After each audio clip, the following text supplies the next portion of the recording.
Hello मेरे प्यारे साथियों, प्रवीण स्टडी क्लासेज के यूट्यूब चैनल में आप सभी का स्वागत है। मेरे प्यारे दोस्तों, आज हम लोग प्रतियोगिता दर्पण के अगस्त माह के सार संग्रह के बारे में देखेंगे। मेरे प्यारे साथियों, ये प्रतियोगिता दर्पण के सार संग्रह का सीरीज चल रहा है, जिसमें आज दूसरे मंथ हम लोग सितंबर से शुरू करके उल्टी दिशा में अगस्त, उसके बाद जुलाई, ऐसे करके सारे सार संग्रह को देखेंगे एक एक करके। तो मेरे प्यारे साथियों, यदि आप सितंबर माह के सार संग्रह को नहीं देखे हैं तो जाकर जरूर देखिए। चलिए मेरे प्यारे साथियों, इसमें पहले प्रश्न को बनाते हैं। और पहला प्रश्न क्या है? पहला प्रश्न है, कहता है कि सीरिया का राजदूत डायमेकस किस मौर्य शासक के दरबार में आया था? तो किस मौर्य शासक के दरबार में आया था?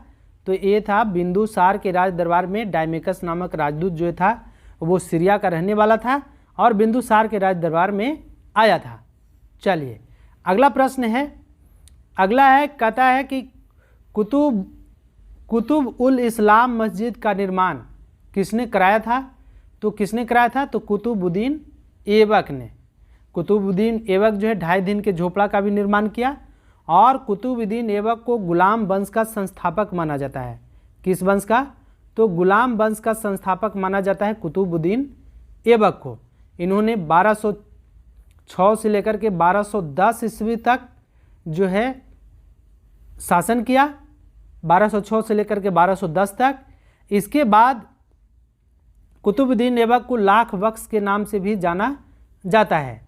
कुतुब मीनार का नींव या कहें फर्स्ट मंजिला, कहीं कहीं डिस्प्यूट है कि फर्स्ट मंजिला का निर्माण यहीं कराए थे।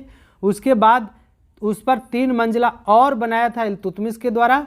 और जब उस पर बिजली गिर गई तो उसका 1 मंजिला जो है टूट करके गिर गया। इसके बाद तुगलक ने उसको मरम्मत करा के और 5 मंजिले तक पहुंचा दिया था। चलिए अगला है, अगला प्रश्न के बारे में जानेंगे। और एक बात और जानिए कि कुतुबुद्दीन ऐबक की मृत्यु जो है 1210 में चौगान खेलते समय घोड़ा से गिरकर हो गया था। अगला प्रश्न है, कहता है किरोरी, कौन सा? किरोरी शब्द किसकी प्रशासनिक व्यवस्था में राजस्व अधिकारी के लिए प्रयुक्त किया जाता था? तो किरोरी शब्द किसकी प्रशासनिक व्यवस्था में राजस्व अधिकारी के लिए प्रयुक्त किया जाता था? तो शेरशाह। कौन होगा? शेरशाह। अगला है, अकबर के शासनकाल में उपज का कितना प्रतिशत भू राजस्व के रूप में किसानों से लिया जाता था? तो कितना प्रतिशत? 33.1/3% लिया जाता था। अगला प्रश्न, अगला कहता है कि सिकंदर लोदी, किसने? सिकंदर लोदी ने एक नए नगर आगरा की स्थापना कब की थी? तो 1504 ईस्वी में सिकंदर लोदी ने आगरा शहर को बसाया था। तो आगरा शहर के जनक किसे कहा जाता है? सिकंदर लोदी को। अगला है, कहता है कि किस कृति को उसके फारसी अनुवादकों द्वारा रज्मनामा शीर्षक दिया गया? तो किस कृति को उसके फारसी अनुवादकों द्वारा, उसके, अब किसके? तो यहाँ पर जानिए कि महाभारत का फारसी में अनुवाद जो है अकबर के द्वारा कराया गया था। और अकबर के सलाह पर महाभारत का फारसी में अनुवाद किसने किया? तो एक किया था मुल्ला अब्दुल कादिर ने। किसने? मुल्ला अब्दुल कादिर के द्वारा महाभारत को फारसी भाषा में अनुवाद किया गया और रज्मनामा नाम दिया गया। जब मुल्ला अब्दुल कादिर जो है महाभारत को फारसी भाषा में अनुवाद करना शुरू किया तो अनुवाद जो है 1592 ईस्वी में जा करके पूरा हुआ। और उसी टाइम जो है महाभारत का नाम रज्मनामा दिया गया। ऐसा माना जाता है कि मुल्ला अब्दुल कादिर जो है फारसी, कौन? फारसी, अरबी के साथ साथ उर्दू और इसके बाद संस्कृत, फारसी, अरबी, उर्दू और संस्कृत, इन 4 भाषाओं का ज्ञाता था, प्रकांड विद्वान था, जो अकबर के राज दरबार में रहता था। और अकबर के आदेश पर ही महाभारत का फारसी में अनुवाद रज्मनामा के नाम से मुल्ला अब्दुल कादिर ने किया था। चलिए, ऐसा और भी माना जाता है कि अकबर जो है, अकबर को संस्कृत नहीं आता था, इसीलिए जो है इस कहानी को जानने के लिए, कौरव और पांडव के बीच जो युद्ध हुआ था उसको जानने के लिए इन्होंने फारसी में महाभारत का अनुवाद कराया था। चलिए अगला प्रश्न है, कहता है कि किस स्थान को 1661 में पुर्तगालियों द्वारा दहेज स्वरूप अंग्रेजों को दे दिया गया? तो बम्बई को दे दिया गया था। ऐसा माना जाता है कि चार्ल्स द्वितीय का विवाह पुर्तगाली राजकुमारी कैथरीन मेयो के साथ हुआ था, कैथरीन के साथ हुआ था, और कैथरीन के शादी चार्ल्स द्वितीय के साथ होने के उपलक्ष्य में ही बम्बई शहर को दहेज के रूप में पुर्तगालियों के द्वारा दिया गया। अगला है, कहता है हिंदू विधवा पुनर्विवाह अधिनियम पारित हुआ था, तो कब हुआ था? तो 25 जुलाई 1856 को हिंदू विधवा पुनर्विवाह अधिनियम ईश्वर चंद्र विद्यासागर के प्रयास से हुआ था। हिंदू विधवा पुनर्विवाह अधिनियम पारित हुआ था। चलिए अगला है, कहता है कि किसने भारत में बैप्टिस्ट मिशनरियों की गतिविधियों को विनाशक माना है? तो किसने माना है? तो बेलेजली ने। किसने? बेलेजली ने। और बेलेजली जो है भारत में सहायक संधि का जनक माना जाता है। अपने राज्यों का विस्तार जो है बेलेजली सहायक संधि कर करके ही किया था। तो भारत में सहायक संधि का जनक किसे माना जाता है? तो बेलेजली को। इनसे पहले भी सहायक संधि का प्रयोग सबसे पहले फ्रांसीसी गवर्नर डुप्ले ने किया था। तो सबसे पहले सहायक संधि के तहत मिलान किस राज्य को मिलाया था बेलेजली? तो याद रखिएगा HMT APBS। इसका मतलब क्या हुआ? एच से हो गया हैदराबाद। सबसे पहले हैदराबाद को निजाम को मिलाया था लॉर्ड बेलेजली ने सहायक संधि का प्रयोग करके। तब मैसूर को, तब जो है कर्नाटक तंजौर को, किसको? तंजौर को। सबसे पहले हैदराबाद, मैसूर, तंजौर, तब अवध को, पेशवा को, फिर बरार को, और उसके बाद ये क्या है? सिंधिया को। इतने राज्यों को सहायक संधि का प्रयोग करके जो है बेलेजली अपने साम्राज्य में मिला लिया था। चलिए अगला प्रश्न है, कहता है कि नारायण के साथ विष्णु के तादात्म्य का प्राचीन उल्लेख प्राप्त होता है। नारायण के साथ विष्णु के तादात्म्य का प्राचीन उल्लेख किसमें प्राप्त होता है? किससे? तो बौधायन धर्म सूत्र से। अगला प्रश्न है, राष्ट्रीय स्वतंत्रता आंदोलन, इसे भी जानेंगे हम लोग। तो कहता है कि 1947 में भारत विभाजन के बाद, जब भारत का विभाजन 15 अगस्त 1947 को है ना, 14 अगस्त है 1947 को ऐसे मानिए, और 15 अगस्त को भारत जो है अपना स्वतंत्रता दिवस मनाता है।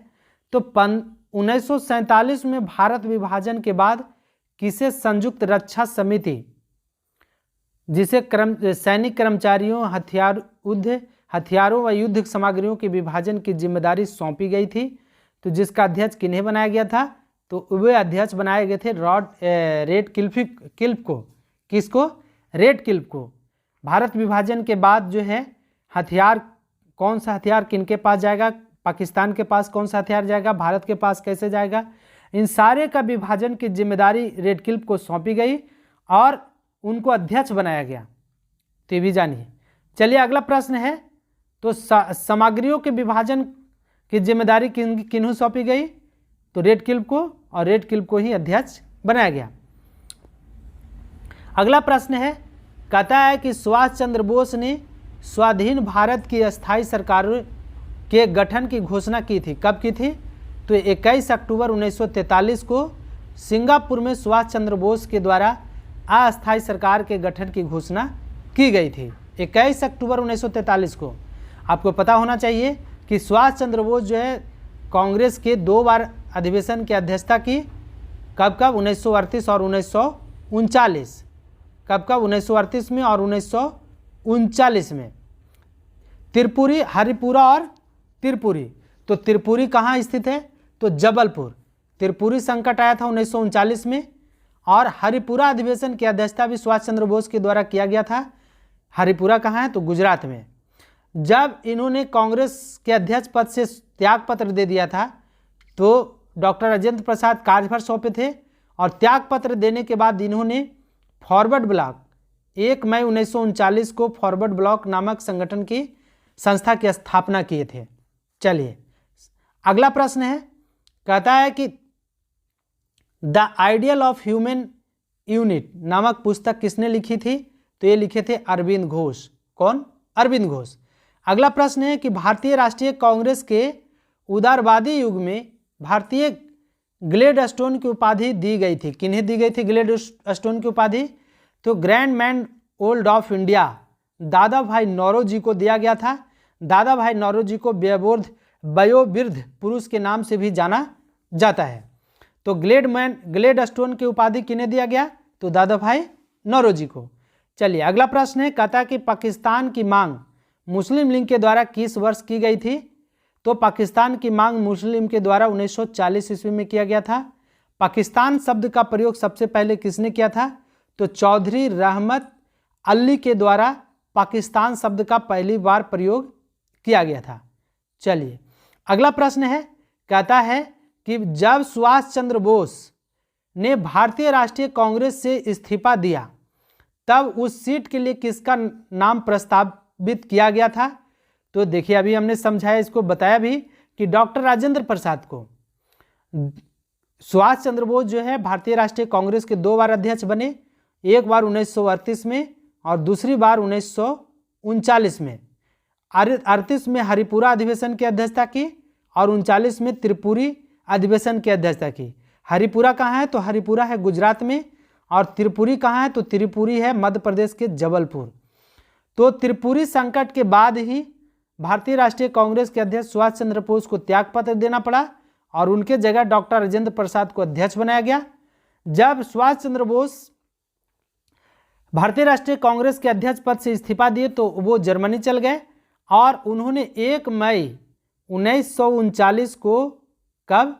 1939 को फॉरवर्ड ब्लॉक की स्थापना किए थे, 1 मई 1939 को, ये भी याद रखिए।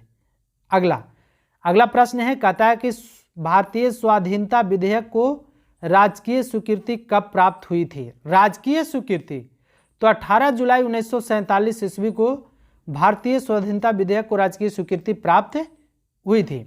अगला है कि अगला प्रश्न है, कहता है कि भारतीय विश्वविद्यालय अधिनियम कब पारित हुआ? तो 1904 ईस्वी में। भारतीय विश्वविद्यालय अधिनियम कब पारित हुआ? तो 1904 ईस्वी में। और 1904 में गवर्नर जनरल कौन थे? तो लॉर्ड कर्जन। 1899 से 1905, तो लॉर्ड कर्जन के कार्यकाल में ही भारतीय विश्वविद्यालय अधिनियम आया था। चलिए इनाम कमीशन कब आया? तो इनाम कमीशन 1852 में आया था। 1852 में कौन थे? तो लॉर्ड डलहौजी। 1848 से 56 तक उनका कार्यकाल था।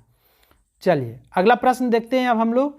सार संग्रह का वो फर्स्ट पार्ट था, ये है 19वें प्रश्न से सेकंड पार्ट। इसमें देखेंगे अगले प्रश्न को, कहता है मुझ पर किया गया लाठी का एक एक प्रहार ब्रिटिश साम्राज्य के कफन में कील बनकर रहेगा, ऐसा किसने कहा था? तो लाला लाजपत राय ने कहा था।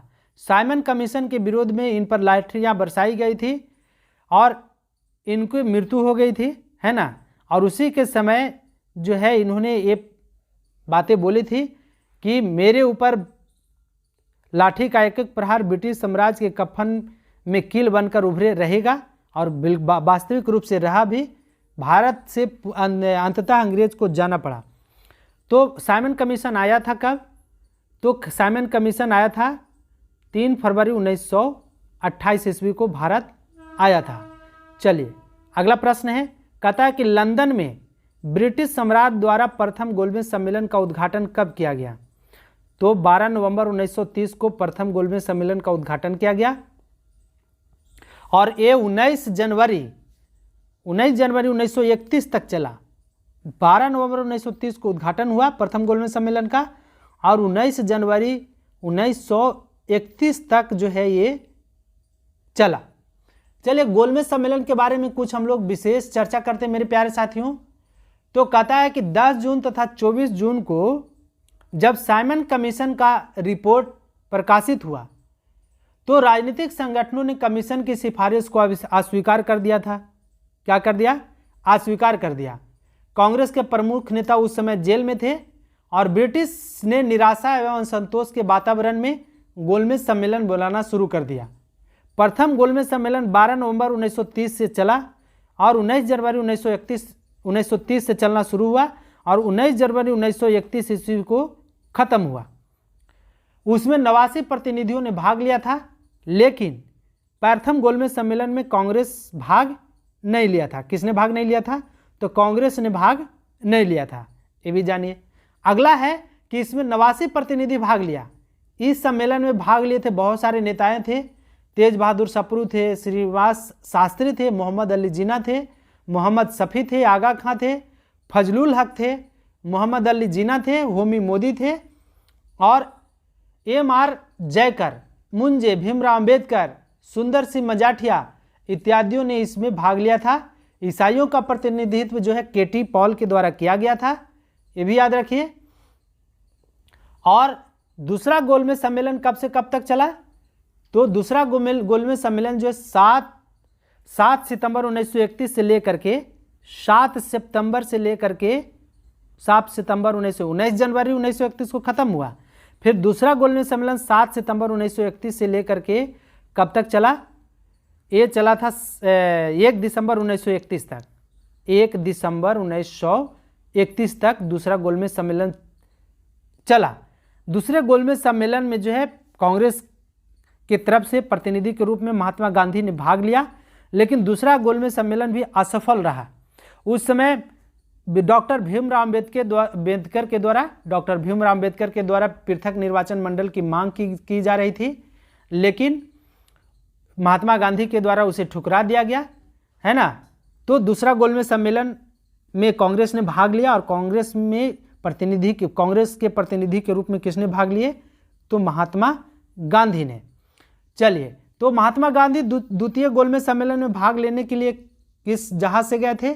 तो एस.एस. राजपुताना नामक जलपोत से लंदन पहुंचे थे, किंग्सले हॉल में ठहरे और वहां पहुंचने गांधी जी ने कहा कि जब स्वदेश लौटे द्वितीय गोलमेज सम्मेलन के असफल होने के बाद, तो उन्होंने कहा था कि यह सच है कि मैं खाली हाथ लौटा हूं, किंतु मुझे संतोष है कि जो ध्वज मुझे सौंपा गया था उसे नीचा होने नहीं दिया और उसके सम्मान के साथ समझौता नहीं किया।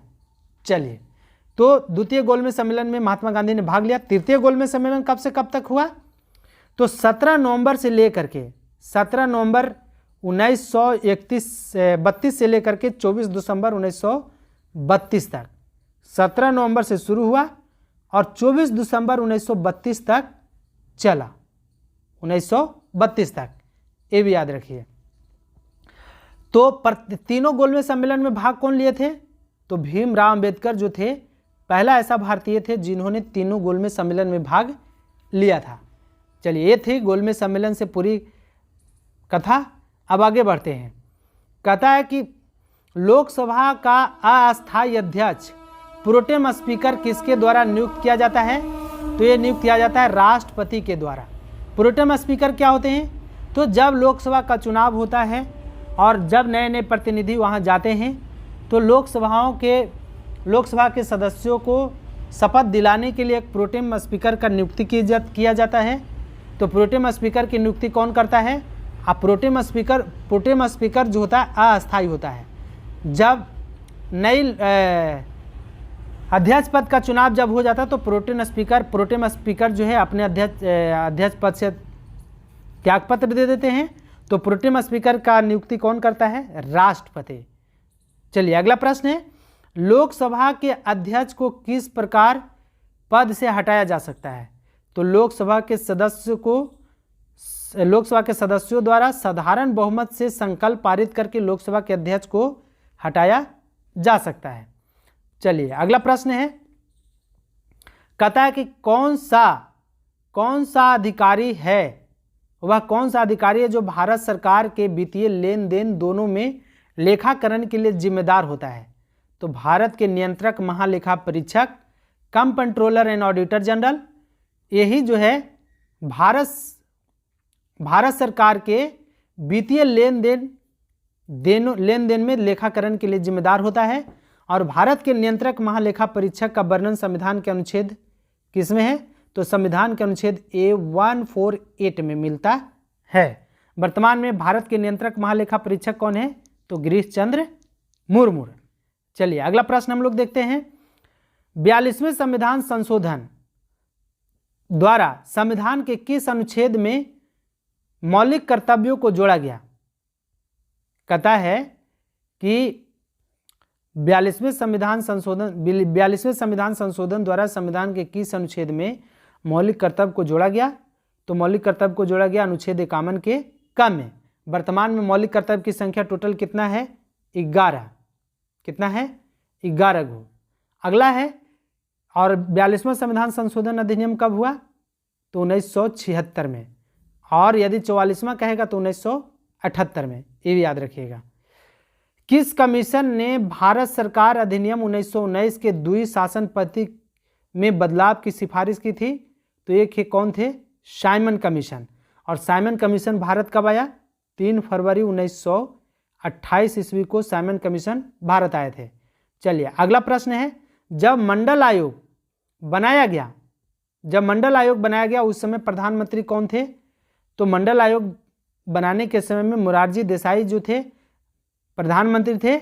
मंडल आयोग का गठन 1979 में मोरारजी देसाई सरकार द्वारा बीपी मंडल के नेतृत्व में दूसरी पिछड़ी जातियों के लिए बनाया गया था। तो मंडल आयोग दूसरी पिछड़ी जातियों के लिए बनाया गया मंडल के बीपी मंडल के नेतृत्व में। प्रथम कब हुआ था? तो 1953 में काका कालेकर इसके अध्यक्ष थे। चलिए अगला है, कहता पाकिस्तान में आकर भारत में, पाकिस्तान में नहीं पाकिस्तान से होगा, पाकिस्तान से आकर भारत में नागरिकता प्राप्त करने संबंधी प्रावधान का वर्णन निम्नलिखित में से किस अनुच्छेद में वर्णित है? तो ये है अनुच्छेद 6 में, कि जब कोई व्यक्ति पाकिस्तान से आकर भारत में अपनी नागरिकता प्राप्त करना चाहता है, इसका वर्णन मिलता है कहाँ? तो संविधान के अनुच्छेद 6 में। अगला है कि किस अनुच्छेद के तहत संसद को नागरिकता के संबंध में कानून बनाने का अधिकार दिया गया है, अधिकार प्रदान किया गया है? तो अनुच्छेद 11 के तहत। नागरिकता का वर्णन संविधान के अनुच्छेद 5 से 11 तक मिलता है। चलिए अगला प्रश्न है, कहता है भारतीय संविधान में सम्मिलित नीति निर्देशक तत्व की प्रेरणा हमें किस संविधान से प्राप्त हुई? तो आयरलैंड से लिया गया है नीति निर्देशक सिद्धांत। चलिए अगला कहता है कि स्वतंत्र भारत की लोकसभा का पहला अध्यक्ष कौन थे? तो जीवी मावलंकर जो थे लोकसभा के पहला अध्यक्ष थे। उपाध्यक्ष कौन थे? तो श्री अनंत शयनम अयंगर जो थे लोकसभा के उपाध्यक्ष थे। और स्वतंत्र भारत के प्रथम लोकसभा के अध्यक्ष कौन थे? तो जीवी गणेश वासुदेव मावलंकर। अब चलिए आते हैं भारत एवं विश्व का भूगोल। कहता है अमरावती, आर्कबीथी, भवानी, चिन्नार, हेमावती, होनीहोल, कावनी इत्यादि किसकी सहायक नदियां हैं? तो ये है कावेरी की। किसकी सहायक नदियां हैं? कावेरी की। चलिए अगला प्रश्न है, कहता है कि भारत की स्थलीय सीमा 15,200 किलोमीटर है। भारत की सबसे लंबी स्थलीय सीमा किस देश के साथ मिलती है? तो बांग्लादेश के साथ 4096 किलोमीटर सबसे अधिक लंबी सीमा है। जबकि पाकिस्तान के साथ भारत की स्थलीय सीमा 3323 किलोमीटर है। और नेपाल के साथ कितना है? तो 1751 किलोमीटर। वहीं अफगानिस्तान की बात करें तो अफगानिस्तान के साथ कितना है? तो 106 किलोमीटर। कितना मिलता है? 106 किलोमीटर। चीन के साथ कितना है? भारत की स्थलीय सीमा चीन के साथ कितना लगता है? कमेंट बॉक्स में आपको लिखना है मेरे प्यारे साथियों। और भूटान के साथ, म्यांमार के साथ कितना लगता है? ये आपको हमारे कमेंट बॉक्स में जवाब देना है। चलिए आगे बढ़ते हैं। कहता है कि ब्रह्मपुत्र नदी जो है भारत में प्रवेश करते समय किस स्थान पर यू टर्न लेती है? तो नामचा बरवा। और नामचा बरवा कहाँ है? तो अरुणाचल प्रदेश में। असम और अरुणाचल प्रदेश ये दोनों में नामचा बरवा पर्वत मिलता है। तो ब्रह्मपुत्र नदी भारत में प्रवेश करते समय किस स्थान पर यू टर्न लेती है? तो नामचा बरवा में। और ब्रह्मपुत्र नदी निकलती कहाँ से है? तो तिब्बत के मानसरोवर झील से निकलती है और बंगाल की खाड़ी में जा करके गिर जाती है। ब्रह्मपुत्र नदी को अरुणाचल प्रदेश में दिहांग के नाम से जाना जाता है। किसके नाम से? दिहांग के नाम से जाना जाता है, ये भी जानिए। चलिए अगला प्रश्न है, कहता है सोना पानी लघु जल विद्युत परियोजना किस राज्य में स्थित है? तो सोनापानी जल विद्युत परियोजना, सोनापानी याद रखिएगा, बहुत ही इंपॉर्टेंट है। सोनापानी जल विद्युत परियोजना किस राज्य में स्थित है? तो मेघालय में स्थित है। बहुत ही इंपॉर्टेंट, सोनापानी, सोनापानी ऐसे करके भी याद रख सकते हैं। जल विद्युत परियोजना मेघालय राज्य में स्थित है। अगला है कि केटू चोटी किस पर्वत श्रृंखला में स्थित है? तो काराकोरम श्रेणी में स्थित है। और काराकोरम श्रेणी हिमालय के कौन से भाग का है? तो ट्रांस हिमालय का भाग है काराकोरम श्रेणी। तो केटू चोटी किस पर्वत श्रेणी में स्थित है? तो काराकोरम श्रेणी में। अगला है अलमाटी बांध किस राज्य में स्थित है? तो अलमाटी बांध किस राज्य में स्थित है? तो कर्नाटक में। और कृष्णा नदी पर, अलमाटी बांध किस नदी पर बनाया गया है? तो कृष्णा नदी पर। और किस राज्य में स्थित है? तो कर्नाटक में। अगला है कि भारत के किस राज्य में विश्व का सबसे बड़ा थोरियम, भारत के किस राज्य में विश्व का सबसे बड़ा थोरियम का भंडार मौजूद है? तो कहाँ मौजूद है? केरल में। और थोरियम का संकेत क्या होता है? TH। चलिए अगला प्रश्न है, कहता भूमध्य रेखा के निकट किस तरह के वन पाए जाते हैं? थोड़ा सा जूम कर लीजिए ऐसे। अब आगे बढ़ते हैं। कहता है कि भूमध्य रेखा के निकट किस तरह के वन पाए जाते हैं? तो उष्णकटिबंधीय वन पाए जाते हैं। और भूमध्य रेखा के निकट आसपास जो वन होते हैं, सदाबहार वन होते हैं, वहाँ पर प्रतिदिन वर्षा होती है और काफ़ी गर्मी पड़ती है। तो उष्णकटिबंधीय सदाबहार वन मिलता है किसके पास? भूमध्य रेखा के पास, जिसकी पत्तियाँ उष्णकटिबंधीय सदाबहार, सदाबहार कहने का मतलब कि उस पेड़ की कभी भी पत्तियाँ नहीं गिरती है। सबसे घना जंगल मिलता है, सबसे ज़्यादा जैव विविधता भी भूमध्य रेखा के आसपास देखने को मिलती है। चलिए आगे है कि पारिस्थितिक संतुलन बनाए रखने के लिए भारत में वन क्षेत्र, पारिस्थितिक संतुलन बनाए रखने के लिए भारत में वन क्षेत्र कितने अनुपात में होना चाहिए? तो 33.3% होना चाहिए। लेकिन अभी वर्तमान में भारत में कुल वन क्षेत्रफल कितना है? तो 24.6% जो है टोटल है, 24.6 इतना ही है। तो आपको याद रखना है कि यदि पारिस्थितिक संतुलन को बनाए रखना है, ज़्यादा न तो गर्मी न ज़्यादा ठंडा, न कम बरसात न कम ज़्यादा बरसात, यदि इसको संतुलन बनाए रखना है तो पूरे भारत में 33.3% यदि वन रहेगा तो पारिस्थितिक संतुलन बना हुआ रहेगा। अगला कहता है कि स्वच्छ जल समुदाय में लैंगिक आवास का उदाहरण किसका है? लैंगिक आवास का उदाहरण है तालाब और दलदल। तालाब और दलदल जो है स्वच्छ जल समुदाय में लैंगिक आवास का उदाहरण है। चलिए अब हम लोग चलते हैं पर्यावरण एवं जैव विविधता से। इसमें पहला प्रश्न है पर्यावरण एवं जैव विविधता में कि अवशिष्ट प्रबंधन की किस विधि के अंतर्गत ठोस अपशिष्ट को ऑक्सीजन की उपस्थिति के बिना रासायनिक रूप से विघटित किया जाता है? सोचिए, बहुत ही अच्छे प्रश्न हैं। अपशिष्ट प्रबंधन की किस विधि के अंतर्गत ठोस अपशिष्ट को ऑक्सीजन की उपस्थिति के बिना रासायनिक रूप से विघटित किया जाता है? जो कूड़ा कचरा जो होता है उसको विघटित किस विधि से किया जाता है? तो ये है पायरोलिसिस, या यहाँ लिखा हुआ है एरोलिसिस, तो इसको पढ़ते हैं एरोलिसिस, और इसका साइलेंट है पायरोलिसिस, इंग्लिश में पायरोलिसिस या एरोलिसिस, PY से है। तो एरोलिसिस विधि से अपशिष्ट प्रबंधन के ठोस अपशिष्ट को ऑक्सीजन की उपस्थिति के बिना रासायनिक रूप से विघटित किया जा सकता है। चलिए अगला प्रश्न है, कहता है कि एक प्रक्रम के माइक्रोप्लास्टिक्स जिनका आकार 1 मिलीमीटर से कम होता है, जो सौंदर्य प्रसाधन, व्यक्तिगत देखभाल, उत्पादों, औद्योगिक प्रक्रियाओं से उत्पन्न हो सकते हैं, को क्या कहा जाता है? तो ये कहा जाता है माइक्रोबिट्स। क्या कहा जाता है?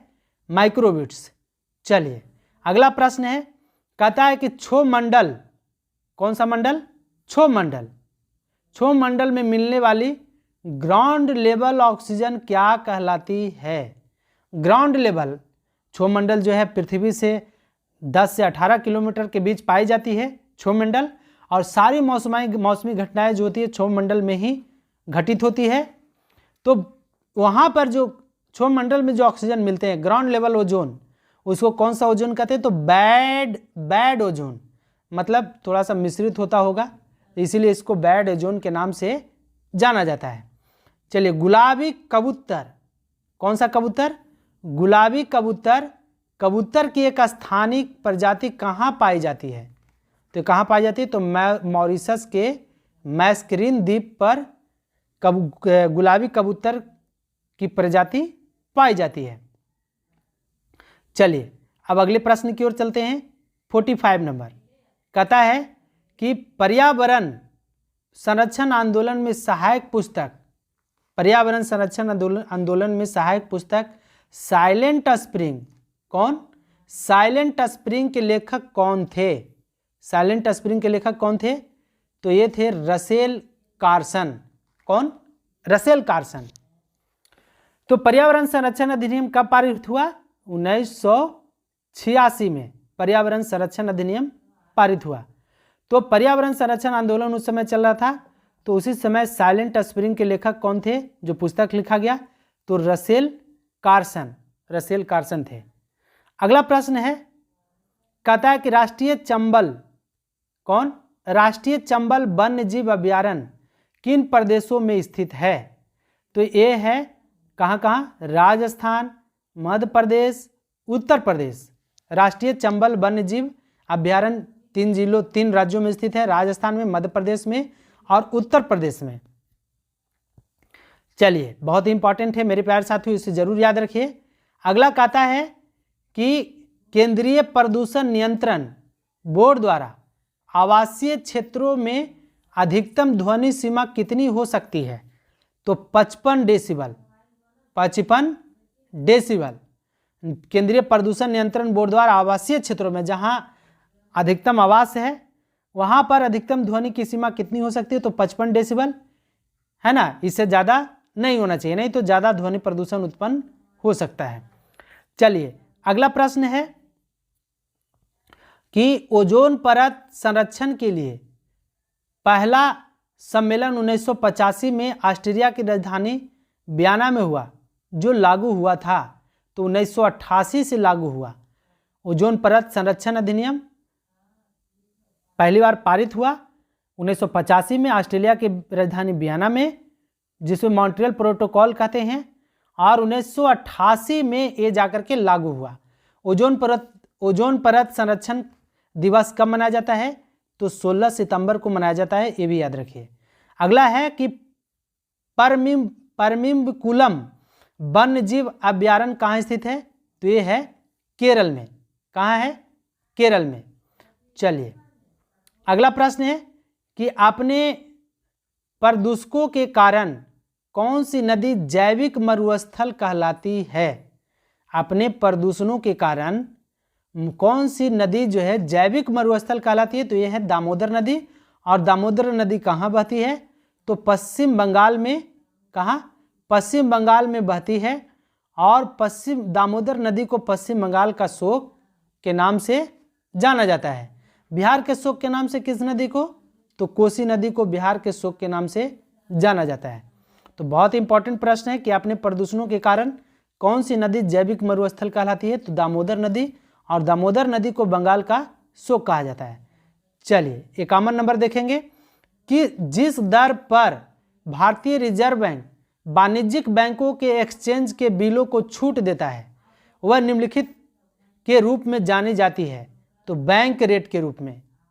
जिस दर पर भारतीय रिजर्व बैंक मतलब आरबीआई जो है वाणिज्यिक बैंकों के एक्सचेंज के बिलों को छूट देता है, तो वह निम्नलिखित में से किस रूप में जानी जाती है? तो बैंक रेट के रूप में जाना जाता है। अगला प्रश्न है कि भारत में 1000, 5000 तथा 10,000 के नोट आज़ादी के बाद दोबारा कब शुरू किए गए? तो ये किए गए थे 1954 में। कब?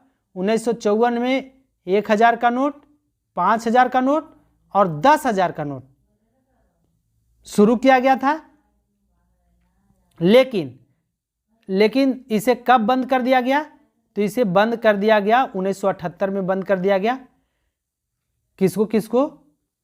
तो भारत में 1000, 5000, 10,000 के नोट आज़ादी के बाद 1954 में शुरू किए गए। 5000 और 10,000 के नोटों को 1978 में बंद कर दिया गया। लेकिन वर्तमान समय में 1000 के नोट को नहीं बंद किया गया। वर्तमान समय में कितना हज़ार का नोट चल रहा है? 1000 का नोट नहीं, अभी वर्तमान समय में 2000 का नोट आपको देखने को मिलता होगा, जिस पर मंगलयान का चित्र बना है। चलिए अगला प्रश्न है, कहता है कि कौन सी समिति ने पहली बार LIC के निजीकरण और पुनर्गठन की सिफारिश की थी? तो मल्होत्रा समिति, मल्होत्रा कमेटी जो है, मल्होत्रा समिति पहली बार LIC के निजीकरण और पुनर्गठन की सिफारिश की थी। चलिए 54 नंबर है, देखते जाइए मेरे प्यारे साथियों। बहुत ही इंपॉर्टेंट प्रश्न आपको प्रतियोगिता दर्पण के सार संग्रह में मिलते हैं देखने को, जो एग्जाम पॉइंट से बहुत ही इंपॉर्टेंट होता है। तो सबको आप गौर से देखिए, जो याद है ठीक है, नहीं है उसको जरूर कॉपी में नोट राइट डाउन करिए। कहता है कि प्रतिकारी शुल्क किस पर लगाया जाता है? तो प्रतिकारी शुल्क किस पर लगाया जाता है? तो आयातित वस्तु पर एंटी डंपिंग ड्यूटी किस पर लगाया जाता है? तो आयातित वस्तुएं जो होती है, मतलब जिसको इंपोर्ट किया जाता है, तो इंपोर्ट वाली वस्तुओं पर प्रतिकारी शुल्क एंटी डंपिंग ड्यूटी लगाया जाता है। चलिए अगला है कि किस वर्ष जो है भारत में एक अधिनियम पारित किया गया था जो राष्ट्रीय सामाजिक सुरक्षा बोर्ड और राष्ट्रीय सामाजिक सुरक्षा बोर्डों को संविधान के लिए प्रदान करता है। क्वेश्चन समझ में आया हो तो बोलिएगा। कहता है किस वर्ष जो है भारत में एक अधिनियम पारित किया गया था जो राष्ट्रीय सामाजिक सुरक्षा बोर्ड और राष्ट्रीय सामाजिक सुरक्षा बोर्ड के संविधान के लिए प्रदान करता है, जो असंगठित श्रमिकों के लिए सामाजिक सुरक्षा योजनाओं की सिफारिश करेगा। तो 2008 में असंगठित श्रमिक सामाजिक सुरक्षा अधिनियम लाया गया। 2008 का असंगठित श्रमिकों का सामाजिक सुरक्षा प्रदान करने का उद्देश्य था। चलिए आगे है, कहता है बैंकों के ग्राहकों की शिकायत का निदान करने के लिए, बैंकों के ग्राहकों की शिकायतों का निदान कराने के लिए बैंकिंग लोकपाल योजना कब लागू की गई? तो 14 जून 1995 को बैंकिंग लोकपाल लाया गया ग्राहकों की शिकायतों को निदान करने के लिए। 14 जून 1995 याद रखिएगा। अगला प्रश्न है, कहता है भारत में क्षेत्रीय ग्रामीण बैंकों ने कार्य कब शुरू किया? तो ये किया था 1975 से। चलिए अगला प्रश्न है कि औद्योगिक क्षेत्र की दीर्घकालीन वित्त आवश्यकताओं को पूरा करने के लिए देश में पहला विकास वित्तीय संस्थान कौन सा है? तो IFCI, industrial financial corporation of India, भारतीय औद्योगिक वित्त निगम। औद्योगिक क्षेत्र की दीर्घकालीन वित्त आवश्यकताओं को पूरा करने के लिए, दीर्घ मतलब लंबे समय तक यदि औद्योगिक क्षेत्र को कोई लोन चाहिए, रुपया पैसा चाहिए, तो उसको कौन देता है? तो IFCI देता है। और IFCI का फुल फॉर्म क्या होता है? तो industrial financial corporation of India.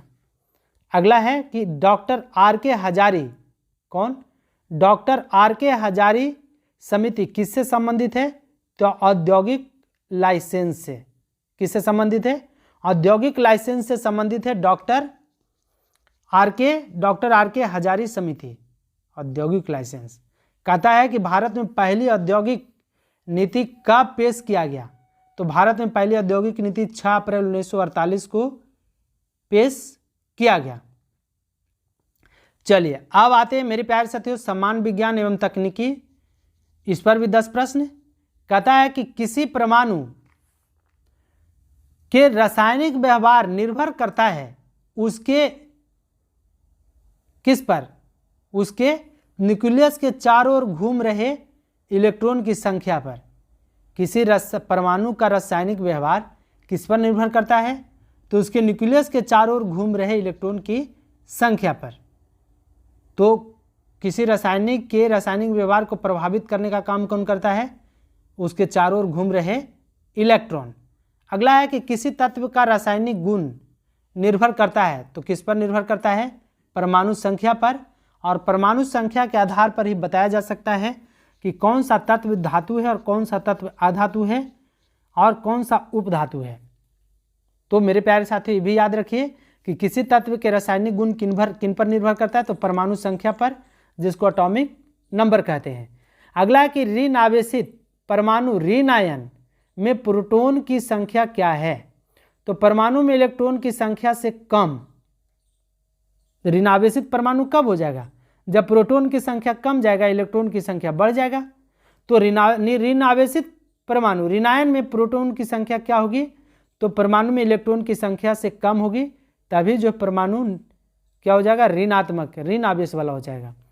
अगला कहता है कि नाभिकीय विखंडन के दौरान श्रृंखला अभिक्रिया को नियंत्रित करने के लिए न्यूट्रॉन का अवशोषण करने हेतु किसका प्रयोग किया जाता है? तो बोरोन के छड़ का। किसके छड़ का? बोरोन के छड़ का उपयोग किया जाता है। नाभिकीय विखंडन के दौरान श्रृंखला अभिक्रिया को नियंत्रित करने के लिए न्यूट्रॉन का अवशोषण करने हेतु बोरोन के छड़ का उपयोग किया जाता है। अगला प्रश्न है कि किनकी भित्तियों पर रक्त दाब द्वारा डाले गए दबाव को रक्त दाब, ब्लड प्रेशर कहते हैं? तो धमनियों द्वारा। किसके द्वारा? आर्टिलरी कहते हैं, आर्टिलरी धमनी को। तो एक कहता है कि किनकी भित्तियों पर रक्त द्वारा डाले गए दबाव को रक्त दाब कहते हैं? तो धमनी के भित्तियों पर रक्त यदि दबाव डालता है तो उसी को रक्त दाब कहते हैं।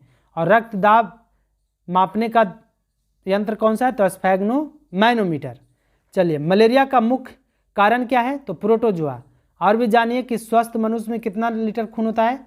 तो 5 से 6 लीटर। और मनुष्य के भाग का 7% जो है मनुष्य में खून पाया जाता है, 7%। रक्त दो प्रकार के, लाल रक्तकण और श्वेत रक्तकण। लाल रक्तकण जो होता है ऑक्सीजन का वहन शरीर में लाल रक्तकण के द्वारा होता है। और शरीर को रोगों से प्रतिरक्षा कौन करता है? तो श्वेत रक्तकण। श्वेत रक्तकण WBC का कार्यकाल 2 से 4 दिन होता है। और RBC का कार्यकाल जो होता है, RBC का कार्यकाल 20 से 120 दिन। मनुष्य का रक्तचाप 120/80 होता है। ऊपर वाले को कहते हैं हिस्टोलिक और नीचे वाले को कहते हैं डायस्टोलिक। चलिए, अगला है कि मलेरिया का मुख्य कारण क्या है? तो मलेरिया जो है प्रोटोजोआ। मलेरिया का मुख्य कारण है प्रोटोजोआ। और मलेरिया परजीवी की खोज किसने किया था? तो रोनाल्ड रास के द्वारा। आगे बढ़ते हैं। इंसुलिन का निर्माण शरीर के किस अंग में होता है? तो इंसुलिन का निर्माण शरीर के अग्नाशय में होता है। शरीर में हीमोग्लोबिन का कार्य क्या है? तो ऑक्सीजन का परिवहन करना और सारी कोशिकाओं तक पहुंचाना। चलिए, अगला प्रश्न है, कहता है जब कोई व्यक्ति चंद्रमा पर उतरता है तो उसके शरीर में उपस्थित भार घट जाता है। याद रखिएगा कि जब किसी वस्तु को पृथ्वी से चंद्रमा पर ले जाइएगा तो W घटता बढ़ता है, M नहीं घटता है। M माने मास माने द्रव्यमान वही रहता है, मतलब अपरिवर्तित रहता है। और भार जो है पृथ्वी के भार का कुल 1/6 भाग हो जाता है चंद्रमा पर। तो जब कोई व्यक्ति चंद्रमा पर उतरता है तो उसके शरीर में उपस्थित होता है भार घट जाता है, उपस्थित भार घट जाता है और मात्रा अपरिवर्तित रहती है। ऐसा नहीं है कि 50 kg का व्यक्ति यदि अंतरिक्ष में गया है तो वो 40 kg का आ जाएगा, ऐसा नहीं है। 50 kg का गया है तो 50 kg ही रहेगा जब पृथ्वी पर वो लौटेगा। चलिए, अब दुबला पतला जाए तो उसका अलग बात है, लेकिन द्रव्यमान में कोई परिवर्तन नहीं, उसके भार में परिवर्तन होता है। चलिए, अगला प्रश्न देखते हैं मेरे प्यारे साथियों कि तैराक को नदी के मुकाबले समुद्री पानी में तैरना आसान क्यों लगता है? क्योंकि समुद्री पानी का घनत्व जो है साधारण पानी से ज़्यादा होता है, इसीलिए तैराक को नदी के मुकाबले समुद्री पानी में तैरना आसान लगता है। चलिए आगे चलेंगे। देखिए बहुत ही अल्टर सब्जेक्ट है और इसको बहुत जल्दी जल्दी पढ़ पढ़ के ख़त्म किया जाएगा, चूँकि शिक्षा एवं बाल मनोविज्ञान थोड़ा सा भी इसमें मतलब नॉलेज नहीं है, ये कहें सही जाने तो शिक्षा एवं बाल मनोविज्ञान कभी पढ़ाई सिलेबस में रहा ही नहीं। जिनको है आप देख लीजिए एक बार। तो सफलता ही सफलता का आधार है, थॉर्नडाइक के किस नियम की पुष्टि करता है? तो प्रभाव का नियम। चलिए अगला है, कहता है अगला प्रश्न मोड, अरे यार क्या हो जा रहा है, चलिए आगे है। मोटिवेशन एंड पर्सनालिटी पुस्तक के लेखक कौन है? तो मैस्लो। कौन है? मैस्लो। बुद्धि लब्धि ज्ञात करने का सूत्र दिया था किसने? तो विलियम अस्टर्न ने बुद्धि लब्धि ज्ञात करने का सूत्र दिया था। अगला है कि प्रयास एवं त्रुटि का नियम सर्वाधिक प्रयोग होता है किसमें? तो गणित में। प्रयास करिए और त्रुटि उसमें रही जाएगा, तो प्रयास एवं त्रुटि का नियम सर्वाधिक प्रयोग होता है गणित में। अगला प्रश्न है कि किशोरावस्था का जीवन सबसे कठिन काल है, यह कथन किसका है? तो ये कथन है किलपेट्रिक का। अगला है कि हरमन के स्याही धब्बा परीक्षण के कार्डों में सही संख्या क्या है? Ink bold test. हरमन के स्याही धब्बा परीक्षण में कार्डों की संख्या कितनी है? तो 10 है। चलिए अगला है बोबोडॉल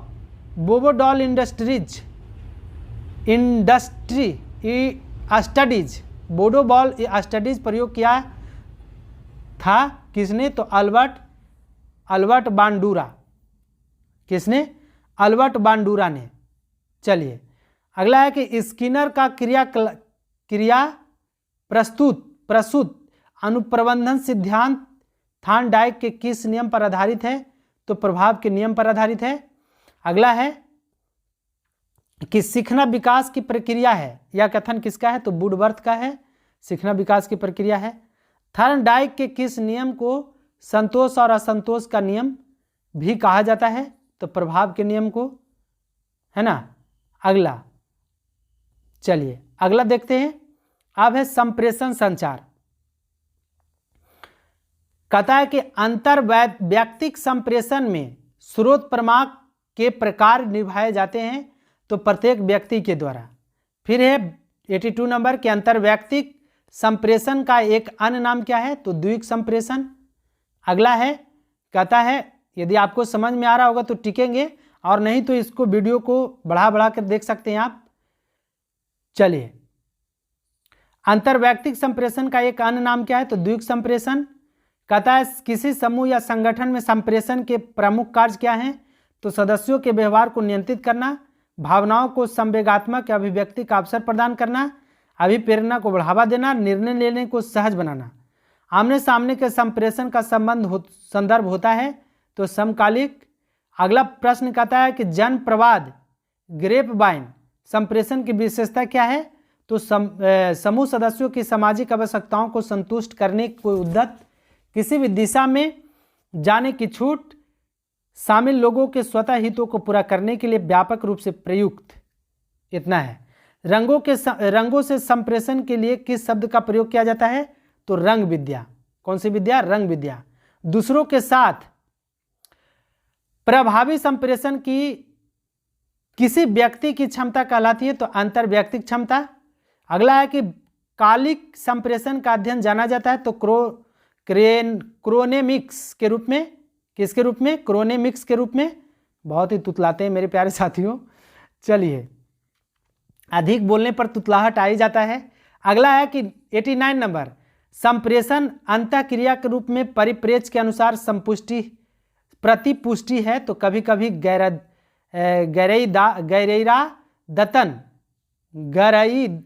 दत्तन होती है। क्या होता है पता नहीं, भगवान क्या लिखा है प्रभु समझाओ हमको। चलिए कहता है 90 नंबर जटिल समस्याओं की स्थिति में समूह निष्पादन उच्चतर होता है तो समस्योन्मुख नेटवर्क में। बहुत ही अल्टर सब्जेक्ट पकड़ा गया। चलिए अब आते हैं हम लोग खेल कूद। ये है झकाझक प्रोग्राम, इसमें चलेगा मेरे प्यारे साथियों, बहुत सारी इसमें जानकारियां आपको देखने को मिलेंगे। ये आया हम लोग का सब्जेक्ट। कहता है डीसीएम ट्रॉफी का संबंध किस खेल से है? तो डीसीएम ट्रॉफी का संबंध किस खेल से है? तो फुटबॉल से। यहाँ आइए ना, ऐसे रहिए।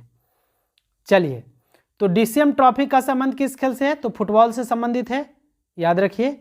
सबसे पहले किस भारतीय टेनिस खिलाड़ी ने ओलंपिक पदक अपने नाम किया? तो लिएंडर पेस। किसने? लिएंडर पेस ने। चलिए, अगला है कि ओलंपिक में भाग लेने वाली भारत की ओर से पहली महिला का नाम क्या था? तो मेरी लीला रो। 1946 के स्प्रिंट दौड़ में भाग ली थी, लेकिन ये फाइनल में पहुंचने से पहले ही ये छट गई थी, ये भी याद रखिए। तो पहली कहेगा कि ओलंपिक में भाग लेने वाली भारत की ओर से पहली महिला का नाम क्या है? तो मेरी लीला रो, लेकिन ये कोई पदक नहीं जीत पाई थी, छट गई थी। कहता है नेटवेस्ट ट्रॉफी किस खेल से संबंधित है? तो क्रिकेट से संबंधित है नेटवेस्ट ट्रॉफी। अगला है कि सर्वप्रथम राजीव गांधी खेल रत्न पुरस्कार हासिल करने वाला क्रिकेटर कौन था? तो सचिन तेंदुलकर को सबसे पहले दिया गया था 1998 में। राजीव गांधी खेल रत्न पुरस्कार की शुरुआत किया गया था 1992 में। और यदि कहें तो सबसे पहले 1992 में राजीव गांधी खेल रत्न पुरस्कार किसे दिया गया? तो विश्वनाथ आनंद को दिया गया था। विश्वनाथ आनंद को, आनंद शतरंज के खेल से जुड़े हुए हैं, उन्हीं को दिया गया था पहली बार राजीव गांधी खेल रत्न पुरस्कार। जब क्रिकेटर को कहेगा तो सचिन तेंदुलकर को 1998 में दिया गया था। अगला प्रश्न है कि भारतीय टेस्ट क्रिकेट टीम के प्रथम कप्तान कौन थे? तो सीके नायडू जी थे, भारतीय क्रिकेट टीम के प्रथम टेस्ट कप्तान थे। चलिए, अगला है कि दिल्ली में स्थित शिवाजी स्टेडियम किस खेल से संबंधित है? तो दिल्ली में स्थित शिवाजी स्टेडियम जो है ये किस खेल से है? तो हॉकी खेल से संबंधित है। ओलंपिक म्यूजियम कहाँ स्थित है? तो स्विट्जरलैंड में। और स्विट्जरलैंड की राजधानी कहाँ है? बर्न। स्विट्जरलैंड एक यूरोपीय कंट्री है, ये भी जानिए। बनाना किक, किक बना के मारिए, तो बनाना किक किस खेल से संबंधित है? तो फुटबॉल से। जब किक बना के मारेंगे तो बहुत दूर फुटबॉल जाता है। बुल्स आई का संबंध निशानेबाजी से है। किस खेल से? निशानेबाजी से। बुल्स आई का संबंध निशानेबाजी से। ये सब तो हम लोग पहले से ही जानते हैं। चलिए, अगला है, कहता है आप कृषि से संबंधित है, इसके बारे में भी हम लोग जानेंगे, बहुत ही इंपॉर्टेंट होता है। कहता है कि पत्ता गोभी, कैबेज पार्ट का कौन सा भाग खाया जाता है? तो वानस्पतिक कालिका। कौन सा भाग खाया जाता है? वानस्पतिक कालिका खाया जाता है। अगला कहता है मटर में मार्स रोग का क्या कारण है? तो मैग्नीज की कमी के कारण मटर में मार्स रोग होता है। कौन सा रोग? मटर में मार्स रोग जो होता है मैग्नीज की कमी के कारण होता है। धान में खैरा रोग, तो जस्ता की कमी के कारण। चलिए, कहता है बोनी स्पीसीज किस फसल की प्रजाति है? तो बोनी टमाटर। बोनी छोटा छोटा बोना बोना होता है टमाटर का पेड़, तो बोनी प्रजाति। मटर में मार्स रोग किसके कारण? तो मैग्नीज की कमी के कारण। और बोनी प्रजाति जो है किस फसल की प्रजाति है? तो टमाटर की। अगला है, देखिए आ ही गया, कहता है कि धान का प्रसिद्ध खैरा रोग, धान का प्रसिद्ध खैरा रोग का क्या कारण है? तो जस्ते की कमी के कारण। और मटर में मार्स रोग किसकी कमी के कारण? तो मैग्नीज की कमी के कारण। धान का प्रसिद्ध खैरा रोग जस्ते की कमी के कारण। सिल्वीकल्चर के अंतर्गत किसका अध्ययन किया जाता है? तो सिल्वीकल्चर के अंतर्गत काष्ठीय पेड़ों के संवर्धन का अध्ययन किया जाता है, मतलब वनों का संवर्धन का अध्ययन किया जाता है। कहता है गेहूं का काला टिक रोग, black tick disease of wheat, गेहूं का काला टिक रोग किसके कारण होता है? तो ये होता है फफूंदी के कारण गेहूं के काला टिक रोग। आगे कहता है मानव किसे मानव उत्पादक धान मैन मेड सीरियल्स कहा जाता है? तो ये कहा जाता है ट्रिटिकेल्स को। किसको? ट्रिटिकेल्स को मानव उत्पादक धान मैन मेड सीरियल्स कहा जाता है। बहुत इंपॉर्टेंट है, याद रखिएगा। दलहनी फसलों में, अगला कहते दलहनी फसलों में कौन सा रंग द्रव्य नाइट्रोजन स्थिरीकरण में सहायक होता है? दलहनी फसल में कौन सा रंग द्रव नाइट्रोजन स्थिरीकरण में सहायक होता है? तो लेगी हीमोग्लोबिन। लेग हीमोग्लोबिन जो होता है ये होता है दलहनी फसलों में नाइट्रोजन स्थिरीकरण में सहायक होता है, लेग हीमोग्लोबिन। अगला कहता है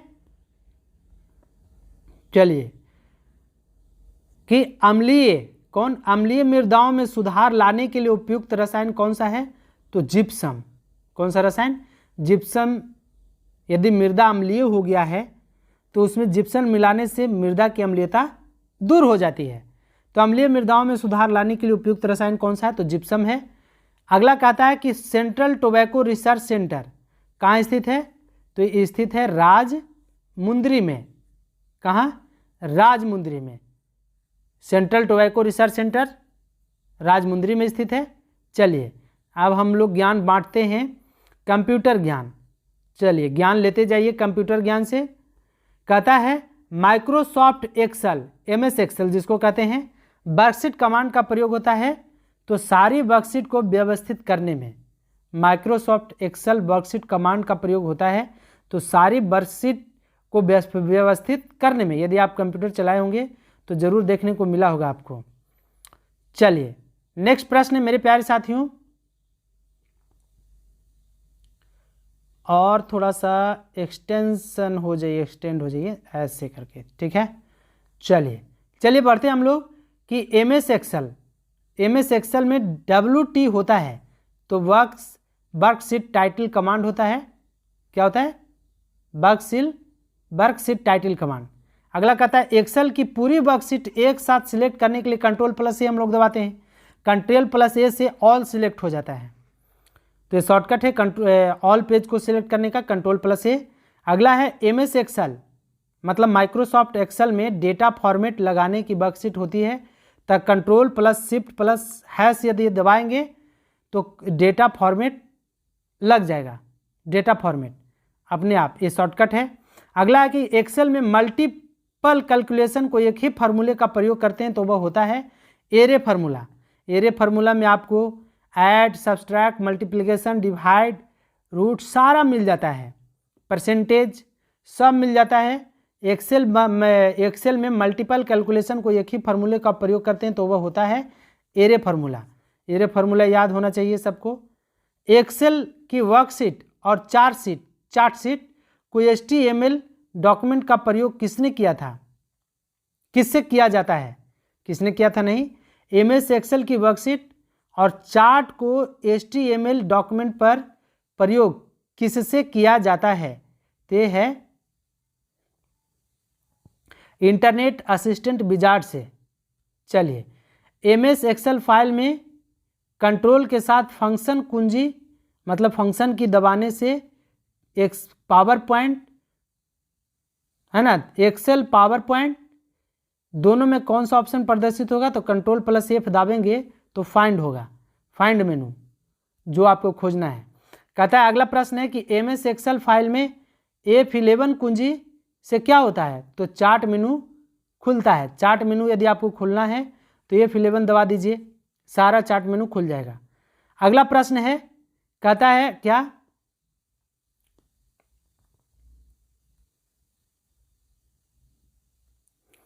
कहता है कि कौन सी युक्ति मानव के समझने योग्य डाटा एवं प्रोग्राम को कंप्यूटर द्वारा प्रसंस्कृत करने के स्वरूप में परिवर्तित करती है? तो ये है इनपुट। तो ये तो थे कंप्यूटर ज्ञान।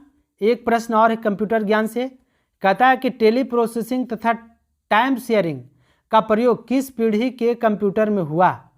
टेली प्रोसेसिंग तथा टाइम शेयरिंग का प्रयोग किस पीढ़ी के कंप्यूटर में हुआ? तो तृतीय पीढ़ी, याद रखिए।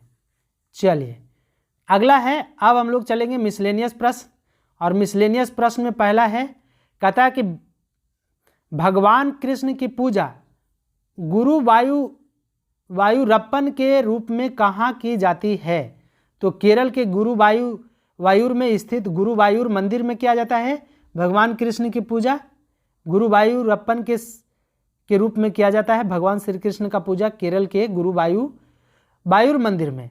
प्रतिवर्ष अंबुबाची मेले का आयोजन कहाँ होता है? तो अंबुबाची मेला गुवाहाटी के कामाख्या मंदिर में, मतलब असम में अंबुबाची मेले का आयोजन किया जाता है। यक्षगान किस राज्य की प्रचलित लोक कलाओं में प्रमुख है? तो यक्षगान किस राज्य का लोक नृत्य है, लोक कला है? तो कर्नाटक का।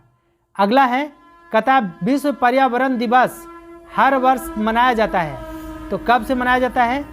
तो 5 जून 1973 को पहली बार मनाया गया है ना, और जब से 5 जून को प्रतिवर्ष विश्व पर्यावरण दिवस मनाया जाता है। अगला है कि a nation in the making नामक पुस्तक किसने लिखी थी? A nation in the making नामक पुस्तक किसने? तो सुरेंद्रनाथ टैगोर ने। किसने? सुरेंद्रनाथ टैगोर। अगला है करगम। करगम जो है 126 नंबर, कहता है करगम किस प्रदेश का लोक नृत्य है? तो तमिलनाडु का करगम लोक नृत्य है, याद रखिए।